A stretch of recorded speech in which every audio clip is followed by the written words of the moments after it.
우리 옆에 계신 분들과 인사를 나누겠습니다. 참 잘 오셨습니다.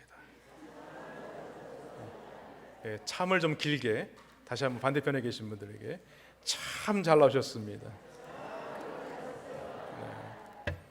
이렇게 뵈니까 너무 반갑습니다. 지금 코로나 때문에 어려움이 있지만 그래도 하나님의 은혜 가운데 이렇게 예배할 수 있는 은혜를 주신 것을 감사합니다.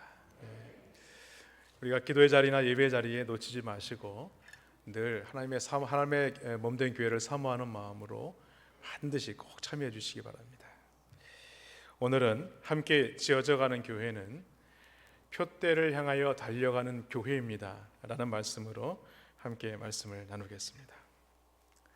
오늘 본문에서 사도 바울은요, 아주 강한 어조로 그리스도인의 정체성이 무엇이냐라고 오늘 사도 바울은 우리에게 강조하며 말하고 있습니다. 왜냐하면 이 율법주의를 주장하는 이 거짓 교사들, 그 거짓 교사들이 교회 안에 들어와서 문제가 생겼기 때문이죠. 그래서 사도 바울은 그들을 향하여서 뭐라고 얘기를 하냐면 개들이다, 행악하는 자들이다 이렇게 얘기를 합니다. 그가 율법주의자들을 향하여서 이렇게 비난하는 것은 이 율법주의 교리와 교훈이 얼마나 이 교회에 문제가 되고 교회를 파괴하는가를 너무나도 잘 알고 있었기 때문입니다. 초대교회 당시에 교회에 들어온 대부분의 율법주의자들은요, 유대교 출신입니다. 유대인이면서 유대교 출신 자들로서 바로 예수 그리스도를 믿는 사람들이죠. 개종한 사람들입니다. 그들은 예수님을 그리스도로 고백하고 그 이름으로 세례를 받았지만 실상은 그들이 이 주장하는 교리를 놓지 않았다는 것입니다. 그들의 교리는 무엇인가? 예수 그리스도께서 십자가에서 우리를 위하여 친히 못 박혀서 죽으셔 돌아가셨지만 그 한 가지 사실만은 믿지만 그 믿음만으로는 사람들이 구원을 받을 수 없다. 뭔가 하나가 더 있어야 한다라고 말하고 있는 것입니다. 사람들이 구원을 받기 위해서는 예수를 믿는 것과 함께 무엇과 함께 있어야 되느냐? 율법을 반드시 지켜야 한다는 것입니다. 그리고 그들이 말하고 있는 이 율법의 표시로서 무엇을 말하고 있냐면 바로 할례를 받아야만 한다라고 말하고 있는 것입니다. 그래서 사도 바울은요, 여러 서신서에서도 이런 자들에 대해서 말을 하고 있지만 특별히 갈라디아서를 보게 되면 율법주의자들에 대해서 대단히 격분하고 있는 것을 알 수가 있습니다. 그런 율법주의적인 가르침은요, 다른 복음이라고 얘기합니다. 순수한 복음이 아니라 거짓된 복음이라고 얘기하며 변질된 복음이다라고 얘기를 합니다. 그래서 그들을 향하여서 뭐라고 얘기를 하냐면 저주를 받게 될 것이다 라고 엄중하게 경고를 했던 것입니다. 그래서 사도 바울은 자기 자신은 현재 로마의 옥중에 갇혀 있음에도 불구하고 이 빌립보 교인들을 향하여 이 거짓된 율법주의의 유혹에 빠지지 말라라고 당부를 하고 있는 것이죠. 그리고 우리가 가지고 있는 이 그리스도인의 정체성은 무엇이냐? 바로 오늘 말씀처럼 이 부르심의 상을 쫓아 표대를 향하여 달려가는 자다라고 말하고 있는 것입니다. 사랑하는 성도 여러분, 신앙생활은 한마디로 표대를 향하여 달려간다는 사실을 믿으시기를 바랍니다. 실제로 여러분 마라톤을 보시면 마라톤은요, 장거리 경주입니다. 장거리를 달려야만 하기 때문에 많은 인내를 요구해야 합니다. 그래서 마라톤 경기는요, 완주를 하는 것만으로 끝나지 않습니다. 완주한 것으로 인하여서 자랑한다는 것이죠. 그러나 신앙의 삶은요, 마라톤 이상의 요구를 합니다. 왜냐하면 마라톤은요 42.195만 달리면 됩니다. 그러나 신앙의 경주는요 어느 정도 달렸다고 해서 끝이 나는 것이 아닙니다. 예수 그리스도를 믿는 그 순간부터 언제까지 하나님께서 우리를 부르시는 그 날까지 끊임없이 달려야 하는 경주이기 때문입니다. 마치 자전거가 넘어지지 않게 하기 위해서 어떻게 해야 됩니까? 계속해서 페달을 돌려야만 하는 것입니다. 그래야지 넘어지지 않습니다. 신앙의 경주가 그렇다는 거예요. 신앙의 경주를 완주하기 위해서 우리가 주님이 부르시는 그날까지 주님을 향한 그 목표를 놓치지 않고 계속해서 달려가야 한다는 것입니다. 여러분 마라톤 선수들을 보면요, 그냥 무작정 달리지는 않습니다. 그들이 달리는 목표가 있습니다. 무엇입니까? 상을 받기 위해서입니다. 그들의 영광을 위해서 달려갑니다. 신앙도 마찬가지입니다. 신앙도 하나님이 부르신 그 부름의 상을 위해서 달려가는 것입니다. 그냥 무작정 달리는 것이 아닙니다. 그래서 오늘 14절에서 이렇게 말하고 있지 않습니까? 표대를 향하여 그리스도 예수 안에서 하나님이 위에서 부르신 부름의 상을 위해서 달려간다라고 말합니다. 그래서 오늘은 하나님이 위에서 부르신 부름의 상을 위해서 달려가는 교회의 모습이 어떠한 모습인가? 몇 가지로 함께 말씀을 살펴보기를 원합니다. 먼저는요, 주 안에서 기뻐하는 교회입니다. 오늘 1절에 보니까 사도 바울은 이 빌립보 교인들을 향하여서 주 안에서 기뻐하라 라고 권면을 합니다. 기뻐하되 어디서 기뻐하라? 주 안에서 기뻐하라 라고 말합니다. 이는 빌립보 교회 성도들에게 오직 주님을 온전히 믿고 섬기는 가운데 주님과의 온전한 관계를 유지할 때만이 기뻐할 수 있다라는 것을 우리에게 말하고 있는 것입니다. 즉 주님을 떠나서는 우리가 기쁨을 얻을 수 있는 곳이 없다는 겁니다. 물론 주님이 없는 세상에서 기쁨이 전혀 없는 것은 아닙니다. 이 세상에도 기쁨이 있죠. 하지만 세상에서 누리는 그런 기쁨은요, 결코 참된 기쁨이 될 수 없다라고 말하고 있는 것입니다.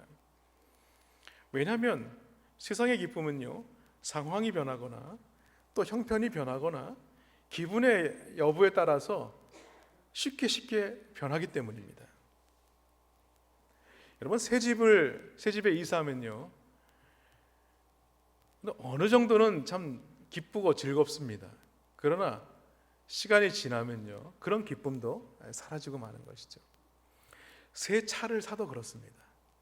차를 사면요, 너무 좋아가지고 먼지가 좀 안 가라앉으면 어떻습니까? 가가지고 또 열심히 닦습니다. 그리고 밤에는요, 무슨 일이 없는가 창문을 열어보고 차에 문제가 없는가, 또 수시로 저녁에도 한번 나가보고요.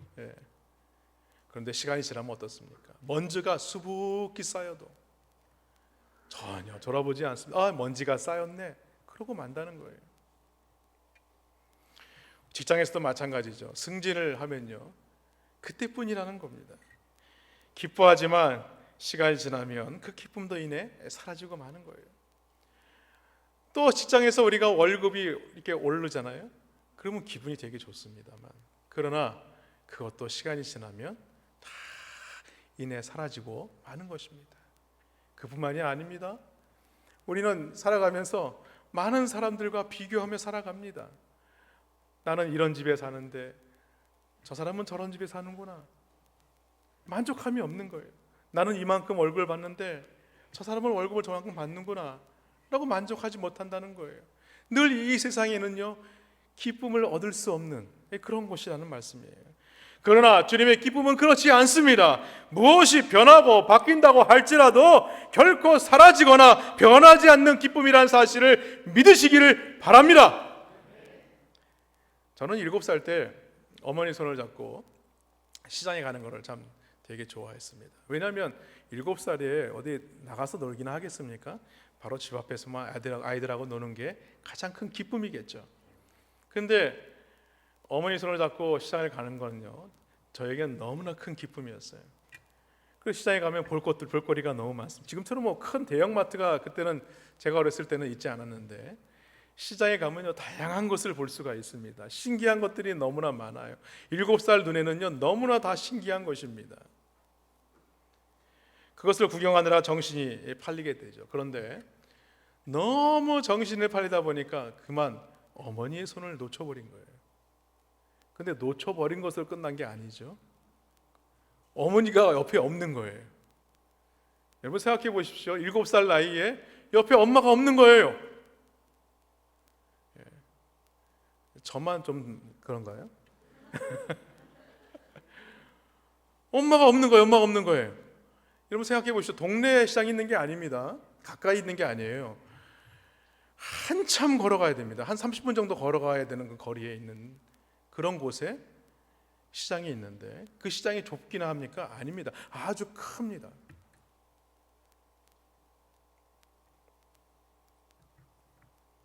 여러분, 어머니를 잃은 아이를 생각해 보시기 바랍니다. 그 아이의 심정이 어떻겠습니까? 주위에 팔고 있는 모든 것들이 신기하고 참 놀랍지만 그것을 구경하는 그 즐거움이 있겠습니까? 아니죠. 전혀 그렇지 않습니다. 오히려 그렇게 재미있게만 느껴지던 구경거리들이 다 흥미를 잃어버리고 이제는 집을 멀리 떠나왔다는 무엇이 엄습합니까? 두려움이 엄습하게 되는 거예요. 왜 그렇습니까? 어머니가 옆에 없기 때문에 그래요. 어머니가 꽉 붙잡고 있던 손이 지금 없는 거예요. 여러분, 시장을 구경하는 것, 집을 떠난 아들이 왔다는 것 너무나 즐거운 일이지만 이제는 어머니가 옆에 없기 때문에 기쁘고 즐거울 수가 없는 겁니다. 어머니를 잃어버렸으니 이제 아무것도 재미있는 게 없는 거예요. 사랑하는 여러분, 우리가 항상 기뻐하지 못하는 이유가 어디에 있습니까? 그것은요, 우리의 시선에서 주님을 놓쳐버리기 때문에 그렇습니다. 우리가 바라보는 것은요, 참된 기쁨을 얻을 수 없어요. 자녀들이 열심히 공부를 한다고 할지라도 자녀들이 열심히 공부를 해와서 좋은 점수를 받아오면 너무 좋겠죠. 그런데 아이들이 자기가 수준에 원하지 않는 점수가 나오면 뭐예요? 본인도 속상하지만 그 부모도 속상한 거예요. 남편이 받아오는 월급을 보면요, 때로는 기쁘긴 하지만 시간이 지나다 보면요, 그게 너무 부족하다 보니까 기쁨이 없어요. 그렇다고 해서 자녀들을 시집장가 보낸다고 해서 기쁠 것 같죠. 근데 시간이 지나면요, 얘기를 들어보니까 그 2배로 더 힘든 일들이 많이 생기는 거예요. 오히려 걱정거리가 늘어난다는 것이죠. 그렇습니다. 우리 주위의 환경을 보면요, 우리는 이 기뻐할 수 없는 일들이 더 많이 있어요. 그러나 주님은 우리에게 세상에 줄 수 없는 이 평안과 기쁨을 주시겠다라고 약속을 하십니다. 그렇지만 우리의 눈이 이 땅에 머물러만 있다면 어떻게 되겠습니까? 그 평안과 기쁨을 우리는 누릴 수가 없는 거예요. 우리가 진정으로 기뻐하고 즐거워하려면 어디를 바라보아야 되느냐? 하늘을 바라보아야 하는 것입니다. 그래서 골로새서 3장 2절에 보면요, 이렇게 말해요. 위의 것을 생각하고 땅의 것을 생각하지 마라. 여러분, 주님 밖에서의 기쁨은요, 곧 사라지고 오는 것이지만 주님 안에서의 기쁨은 그렇지 않다는 겁니다. 그래서 오늘 주 안에서 기쁨은요, 우리로 하여금 이 신앙의 경주를 달릴 수 있게 하는 것입니다. 우리에게 고난이 넘친다 할지라도 주님이 주시는 위로가 있기 때문에 우리가 이 달릴 수 있는 이 경주를 견딜 수가 있게 되는 거예요. 여러분, 많은 신앙인들이 어려운 가운데서 신앙생활을 잘하고 기뻐할 수 있는 것은요, 그들이 무엇을 바라보기 때문입니까? 하나님을 바라보기 때문입니다. 하나님의 영원한 기업을 바라보는 것입니다. 그리스도의 영광을 바라보는 것입니다. 하나님의 선하심을 바라보기 때문에 기뻐할 수 있는 것입니다. 오늘 1절 하반절에 보니까 너희에게는 안전하니라 라고 말합니다. 어머니 손을 놓치면은요, 잡고 있을 때는 불안함이 없어요. 그러나 놓치는 순간 어떻습니까? 불안한 겁니다. 불안한 겁니다. 무슨 말이냐면 그리스도를 믿고 나면 그 안에 예수 그리스도의 영이 거하기 때문에 그는 주 안에서 거하는 삶을 삶으로 말미암아 기뻐할 수 있게 된다라는 말씀입니다. 그렇습니다. 주님 안에 있으면요, 주님과 함께 있으면 어디를 가든지 무엇을 하든지 우리는 기뻐할 수 있는 거예요. 그러나 주님을 벗어나면 어떻게 되겠습니까? 그래서 주님을 떠나 있게 된다면 우리는 어디에 있든지 불안할 수밖에 없는 거예요. 주님의 손을 놓치는 그 순간에 우리는 불안할 수밖에 없는 겁니다. 그렇다면 왜 우리가 항상 주님 안에서 기뻐해야 하는가? 왜 성경은 우리에게 기뻐하라고 말씀하고 있는가? 그 이유는 무엇이냐? 우리가 주 안에서 구원함을 받았기 때문입니다. 일찍이 주님은 제 아들에게 이렇게 말씀합니다. 요한복음 16장 21절에서 여자가 해산하게 되면 그때가 이르렀으므로 근심하나 아기를 낳으면 세상에 사람 난 기쁨으로 말미암아 그 고통을 다시 기억하지 아니하느니라. 저는요, 우리 어머님들이요, 위대하게 여겨집니다. 왜 그런 줄 아십니까? 아이를 낳는 고통이요, 엄청나기 때문입니다. 제가 엄청나다고 얘기를 하지만 저는 제가 아이를 낳아보지 않았기 때문에 잘 몰라요. 그러나 우리 어머님들의 얘기를 들어보면 엄청납니다. 그래서 아이를 낳을 때, 아이를 갖고 아이를 낳을 때 얼마나 고통스러우면요, 아이를 낳는 그 순간에 더 이상 아이를 낳지 말아야지. 그러지만 이내 아이를 낳은 그 순간에 뭐예요? 아이를 보면서 기쁨이 확 넘치면서 둘째도 낳아야겠구나. 오늘 사도 바울이 그 얘기를 하고 있는 것입니다. 이 말씀은 주님 자신의 십자가상에서의 이 대속적 죽음과 그 사건으로 인해서 그 제자들이 얻게 될 새로운 생명에 대해서 말씀하고 있는 거예요. 예수님께서 이제 십자가에 달려 못 박혀 죽으시면 제자들은 근심하는 거예요. 예수님께서 우리를 떠나시면 우리는 어떻게 해야 되나? 그러나 예수님께서 십자가에 죽으셔야만이 하나님의 이 구원의 역사를 이루실 수 있다는 거예요. 그러므로 그 구원받은 기쁨으로 말미암아 두려워하며 근심하는 모든 것들을 깨끗이 잊어버리게 된다는 것입니다. 그렇습니다. 우리는 하나님 자체로 기뻐할 수 있다는 사실을 믿으시기를 바랍니다. 하나님이 아버지가 되시고 우리를 사랑하시고 그분이 자비로우신 것, 우리에게 베푸신 은혜를 생각할 때에 앞으로 우리가 누리게 될 이 하나님의 영광을 생각하게 될 때에 우리는 기뻐할 수밖에 없다는 거예요. 여러분, 우리는 처음부터요 지어질 때에 주님이 그 주님 안에서 살도록 지어진 존재였다는 사실입니다. 그런데 우리는 어떻습니까? 하나님의 말씀에서 벗어나게 됨으로 말미암아 그 에덴 동산에서 쫓겨나게 되고 결국에는 죄악에 매여 살 수밖에 없는 그런 존재가 되었다는 것이죠. 그러나 주님은요 우리를 원래 지어진 존재의 목적으로 우리를 다시 부르셨습니다. 누구를 통해서? 예수 그리스도를 통해서. 그러므로 우리는 예수 그리스도 안에서 충만한 믿음의 삶을 살아야 하는 것입니다. 예수 그리스도를 바라보고 주 안에서 기뻐하는 그런 삶을 살아야 할 줄로 믿습니다. 둘째로, 하나님이 위에서 부르신 부름의 상을 위해서 달려가는 교회는 어떤 교회냐? 과거를 잊고 앞에 있는 것을 잡는 교회입니다. 오늘 13절 말씀에 보면 뒤에 있는 것은 잊어버리고 라고 말합니다. 여기 잊어버린다는 것은요 계속해서 잊어버린다는 거예요. 어떤 거요? 옛일에 대해서 잊어버리는 거예요. 본문에서 뒤에 있는 것이란 어떤 것이냐? 서두에서 말씀드렸다시피 율법주의의 곧 유대주의를 가리키는 것을 말하는 것입니다. 그들이 말하고 있는 행함으로 구원을 받는 것이다 라는 것을 잊어버리라는 거예요. 18절에 보면 사도 바울은 이들을 향하여서 예수를 십자가에 못 박은 십자가의 원수다 라고 얘기를 하고 있고, 또한 2절에서도 개들이다, 해악하는 자들이다 라고 규정하고 있는 것입니다. 사실 사도 바울을 바라볼 때에도요 사도 바울도 지나친 율법주의자였습니다. 5절에 보면요 5절 이하에 쭉 설명되고 있지 않습니까? 난지 8일 만에 할례를 받았다. 나는 유대인이다라는 거예요. 이스라엘 족속이라고 말하고 있습니다. 그리고 그는 베냐민 지파다라고 얘기합니다. 베냐민 지파가 무엇입니까? 이스라엘 초대 왕 사울 왕을 낳은 지파이죠. 자기는 왕족이라는 거예요. 그리고 히브리인 중에 히브리인이요 율법으로는 바리새인이다. 그런데요 오늘 6절에 보니까 뭐라고 얘기합니까? 열심으로는 교회를 박해하고 율법의 의로는 흠이 없는 자다. 자신이 생각하고 있는 이 율법주의, 유대주의, 이것이 옳다고 여겼던 사람이라고 말하고 있는 것입니다. 이렇게 화려한 과거의 이력을 가지고 있었지만 그는 이제 예수를 만난 이후에 이 모든 것이 바뀌었다는 거예요. 그래서 오늘 7절과 8절에 보면 자신이 예수 믿고 난 이후의 모습이 어떠한가를 지금 말하고 있습니다. 이 모든 것을 다 해로 여기고 있다. 그리고 8절에 보면요 이 모든 것을 배설물로 여긴다 라고 말하고 있는 것입니다. 그는 과거에 대해서 깨끗하게 지금 청산하고 있는 거예요.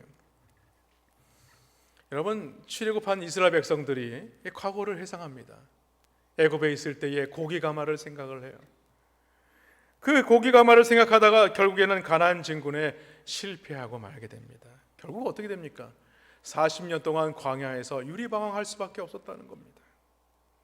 과거에 사로잡혀 날마다 과거에 묶여있는 사람들은요, 처절하게 실패만을 경험하게 되는 것이라는 말씀입니다. 그렇습니다. 과거에 사로잡히게 되면 앞으로 우리는 전진할 수가 없는 거예요. 그러면 우리 남부인 중학교 성도님들은요, 과거 지형적인 삶이 아니라 미래 지향적인 삶을 사시기를 주님의 이름으로 축원합니다.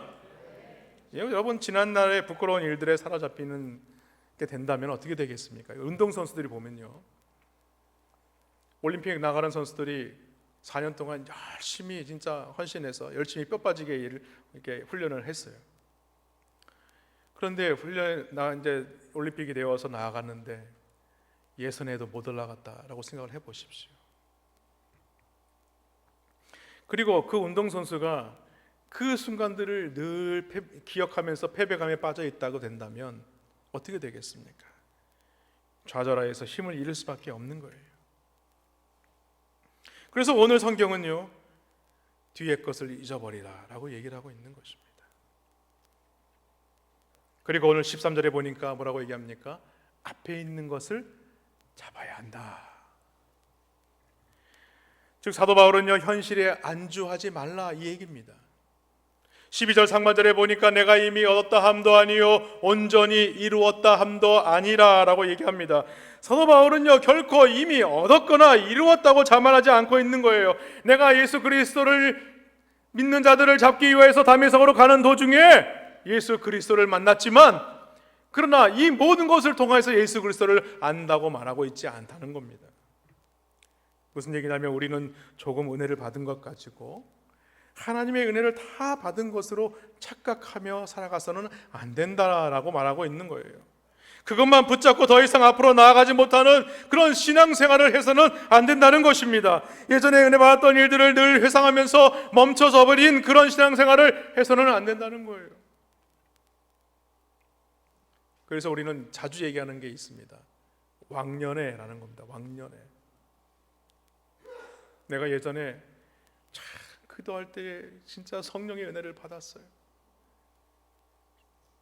내가 예전에 참 하나님 말씀으로 믿음으로 살았어요. 이 얘기는 무슨 얘기입니까? 예전에 그랬는데 지금은 그렇지 못하다, 이 얘기 아닙니까?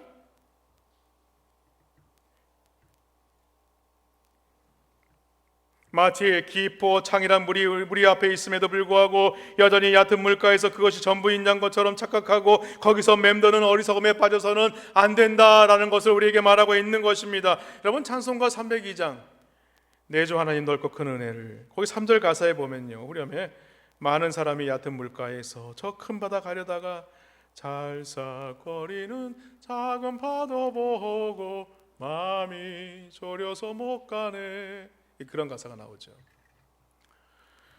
무슨 말씀이겠습니까? 우리의 믿음이 낮은 물가에서 그냥 안정된 어떤 신앙생활에만 머물러 있어서는 안 된다는 거예요.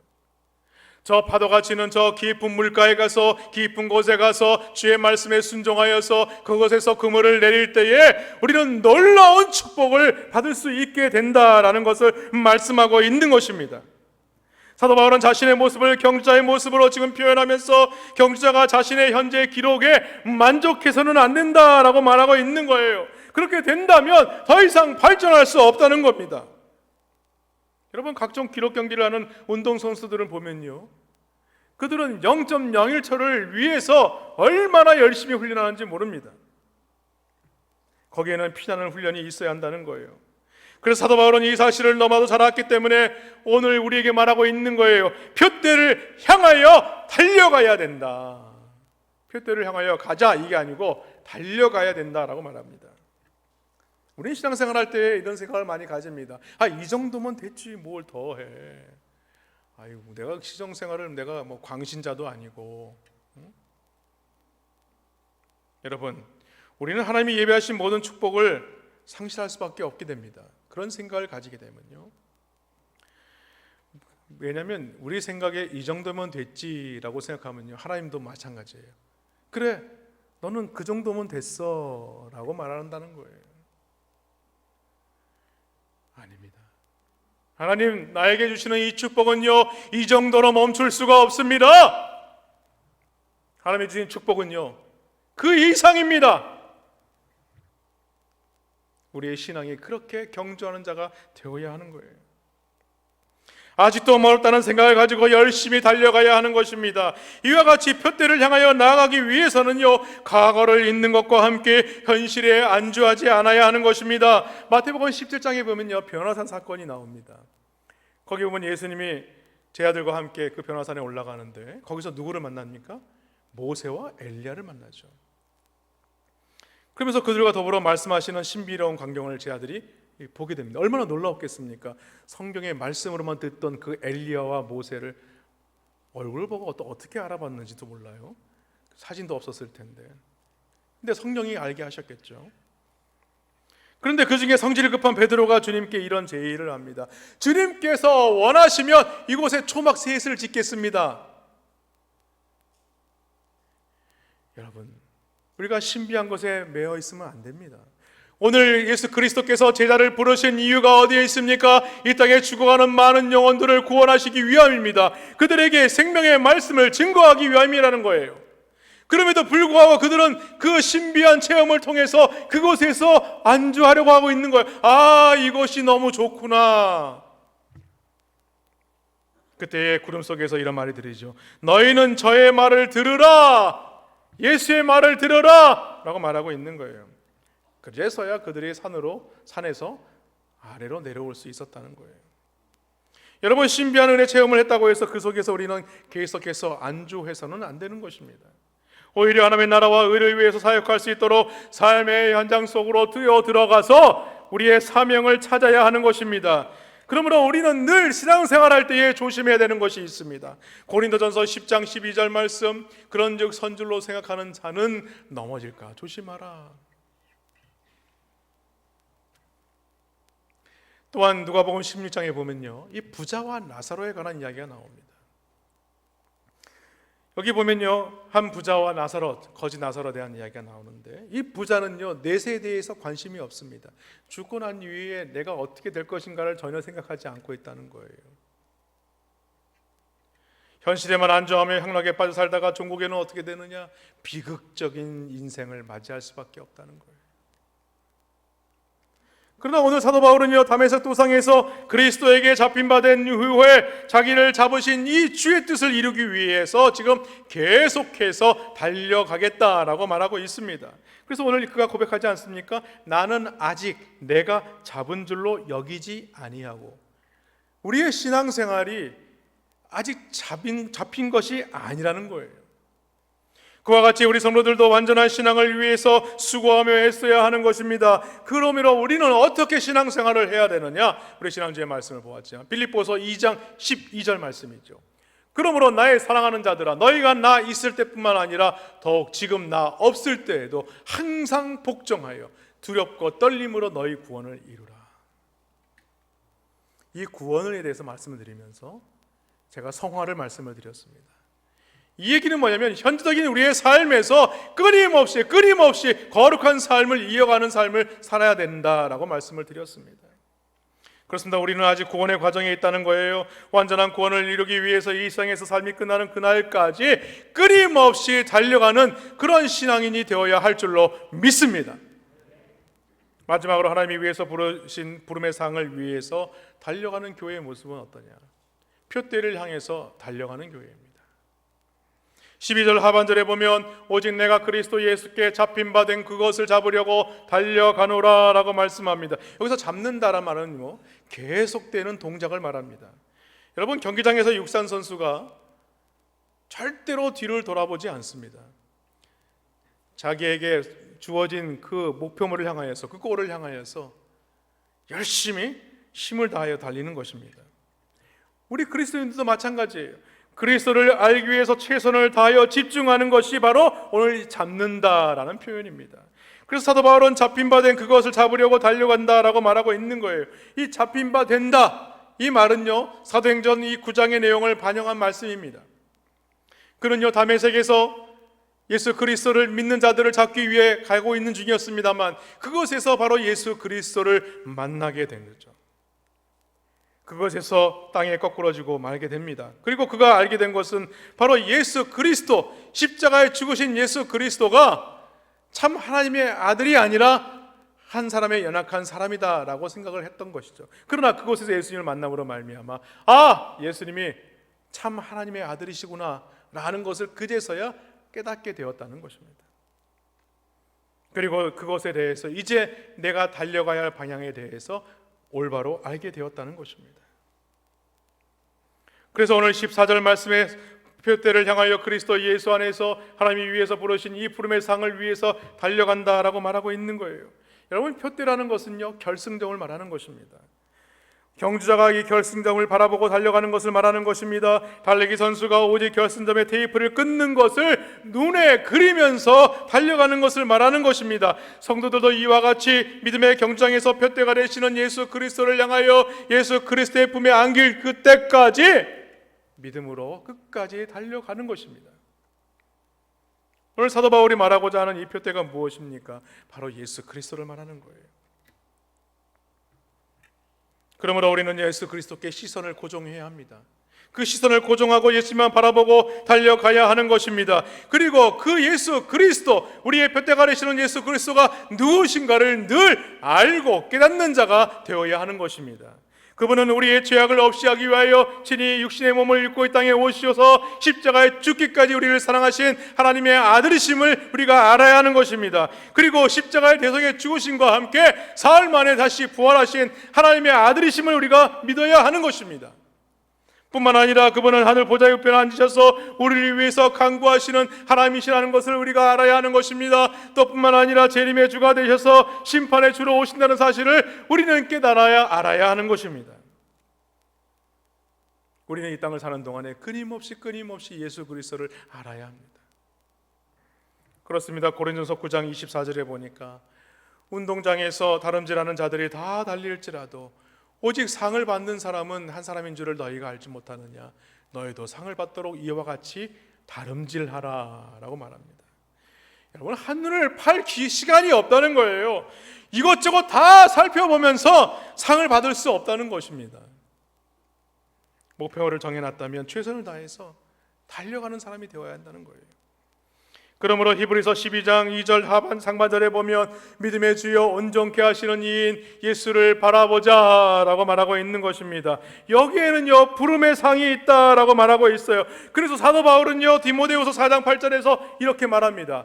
이제 후로는 나를 위하여 의의 면류관이 예비되었으므로 주 곧 의로우신 재판장이 그날에 내게 주실 것이며 내게만 아니라 주의 나타나심을 사모하는 모든 자에게도니라 라고 말하고 있는 것입니다. 그렇습니다. 부름의 상이란 무엇이냐? 하나님께 대한 헌신과 충성으로 얻어지는 것입니다. 바로 생명의 면류관입니다. 의의 면류관입니다. 영광의 면류관이요 썩지 아니할 면류관이라는 사실을 믿으시기를 주님의 이름으로 축원합니다. 사랑하는 성도들, 본 히브리서 12장 1절에 보니까 이렇게 말씀해요. 이러므로 우리에게 구름같이 둘러싼 허다한 증인들이 있으니 모든 무거운 것과 얼매기 쉬운 죄를 벗어버리고 옛내로서 우리 앞에 당한 경주를 하며 라고 말하죠. 이 말씀에서 우리가 알 수 있는 것이 있습니다. 우리 앞에 이미 믿음으로 달려간 많은 사람들이 있었다는 것입니다. 그들은요 어떤 어려움이 있어도 중간에 포기하지 않고 끝까지 주님을 놓치지 않고 달려갔다는 거예요. 그들은 이 땅에 예수님께서 오시지 않았지만 믿음의 눈으로 주님께서 오실 것을 바라보고 그 부름의 상을 따라서 달려갔다는 것입니다. 여러분, 오늘날은요 신앙생활하기 참 힘든 시대입니다. 더 어려워요. 미국의 한 목사님이 이 동성애자들이 와서 주례를 부탁을 했습니다. 당연히 어떻게 하겠습니까? 주례를 거절을 했어요. 주례를 거절했다는 이유로 고소를 당했습니다. 고소를 당하니까 벌금을 내야 하고 감옥에 가야 되는 그런 신세가 됐어요. 여러분, 한국도 머지않아 이런 일들이 일어나지 말라는 법이 없습니다. 지금 미국에서는요 동성애에 대해서 법으로 규정하고 있는 주가 많이 있습니다. 그리고 많은 교회들이요 동성애를 허락하는 교회들이 늘어나고 있다는 사실입니다. 이 사회는 종교적으로 급속하게 타락하고 있는 그런 시대입니다. 그래서 마태복음 24장 23절과 24절에서는요 예수님은 우리에게 이렇게 말씀합니다. 그때에 사람이 너에게 말하되 보라 그리스도가 여기 있다 혹은 저기 있다 하여도 믿지 말라. 거짓 그리스도들과 거짓 선지자들이 일어나 큰 표적과 기사를 보여 할 수만 있으면 택하신 자들도 미혹하리라 라고 말씀하죠. 세상이 교회의 적이 되는 그런 시대가 오게 될 것이다 라고 말하고 있는 것입니다. 그러므로 우리는 예수 그리스도의 그 바라보고 표대가 되시는 예수님을 놓치지 않는 믿음의 삶을 살아야 하는 것입니다. 이 말씀에서 알 수 있는 것은요, 이제 우리의 신앙의 경주의 꼬린 지점이 얼마 남지 않았다는 것을 우리에게 반영하고 있는 말씀입니다. 그래서 오늘 16절 말씀은 이렇게 얘기하죠. 오직 우리가 어디까지 이르렀는지 그대로 행할 것이라. 오직 우리가 어디까지 이르렀는지 그대로 행할 것이다. 지금까지 달려왔던 모든 것들을 그것에서 돌아보지 마라 이거예요. 계속해서 바라보고 예수 그리스도를 바라보고 달려왔으면 끝까지 놓치지 말고 달려가라는 것입니다. 왜 그렇습니까? 히브리서 10장 37절에 보니까 잠깐 후면 오실 리가 오시리니 지체하지 아니하시리라. 잠깐 후면은 예수님께서 오신다는 거예요. 이 말씀에서 알 수 있는 것은요, 그것은 성도는요 하늘의 시계를 보고 이 땅을 살아가는 자들이라는 것입니다. 잠시 후면 그리스도께서 다시 오실 터이니 이 시련의 기간을 참고 인내하는 그 믿음에 경주하는 삶을 살아야 한다라고 말하고 있는 거예요. 그렇습니다. 하늘에 속하여 천국의 시계를 보는 사람들과 땅에 속하여 땅의 시간을 볼 줄밖에 모르는 사람들 사이에는요 넘을 수 없는 큰 간격이 있는 것입니다. 마치 그 아브라함의 품에 안겨있는 거지 나사로와 큰 구렁의 너머의 지옥에 있는 그 부자처럼 간격이 있는 것입니다. 그러나 주님께서도 하늘의 시계를 보시며 이 땅을 가리켜 이렇게 말씀합니다. 요한복음 4장 35절에 희어져 추수하게 되었도다 라고 말씀하시죠. 그리고 로마서 13장 12절에서는요 사도 바울은요 이렇게 말합니다. 밤이 깊고 낮이 가까웠으니 라고 말하죠. 하늘의 시계를 보니까 어떻습니까? 주님이 오실 날이 가까웠다는 거예요. 그러므로 사랑하는 성도 여러분, 우리는요 비록 몸은 땅에 있지만 눈은 언제나 어디를 향하고 있어야 돼요? 하늘을 향하고 있어야 됩니다. 주님을 향하고 있어야 하는 것입니다. 이 땅을 살아갈지라도 우리의 시선은 주님을 향하여 있어야 하는 것입니다.